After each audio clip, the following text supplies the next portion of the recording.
Last update ওইটাই যে যতক্ষণ পর্যন্ত 4টা দাবি পূর্ণাঙ্গভাবে মেনে নেওয়া না হবে এবং দৃশ্যমান না হবে ততক্ষণ পর্যন্ত আমরা আমাদের জায়গা থেকে সরতেছি না।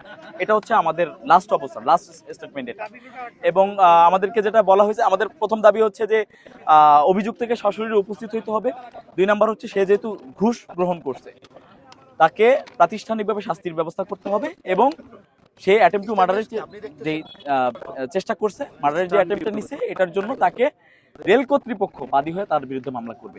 3 নাম্বার হচ্ছে আমার ভিকটিমের শারীরিকভাবে মানসিকভাবে হেনস্থা করা হয়েছে, তাকে ক্ষতিপূরণ দিতে হবে উপযুক্ত।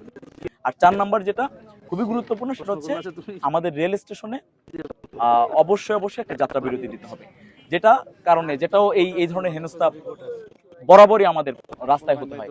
রাত 1টা-2টার সময় বা 11টা-12টার সময় যদি আমি ধরি 30 টাকার ভাড়া 150 টাকা হয়ে যায়। আমার middle class family, lower middle class family থেকে একটা স্টুডেন্ট যখন বিলং করে তখন সে চেষ্টা করে 150 টাকা বাঁচে আমি কিভাবে পায়ে হেঁটে আসবো। পায়ে হেঁটে আসার সময় সে চিন্তায় শিকার হয়। এমন হাজার হাজার শিক্ষার্থী, আমি বছর যুগের পর যুগ ধরে এটা চলে আসছে। তো এইটা করতে হাতি ঘোড়া লাগবে না, এটা করতে আইন পাশ করার দরকার নেই। একটা যাত্রা বিরতি দিবে দূরপাল্লার ট্রেনগুলো শুধুমাত্র। এই 4টা দাবি আমাদের কাছে, এবং আমি বিশ্বাস করি যে এইটার জন্য মন্ত্রণালয় পর্যন্ত যাওয়ার দরকার নেই। এটার জন্য এরা সিদ্ধান্ত নিতে পারে, মহাব্যবস্থাপক পর্যন্ত গিয়ে এরা সিদ্ধান্ত নিতে পারে।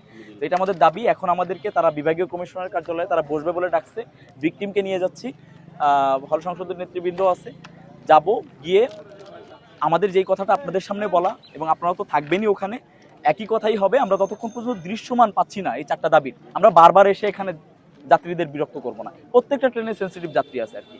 তো এই একবারই আমরা এটা শেষ দেখে তারপরে আমরা উঠবো।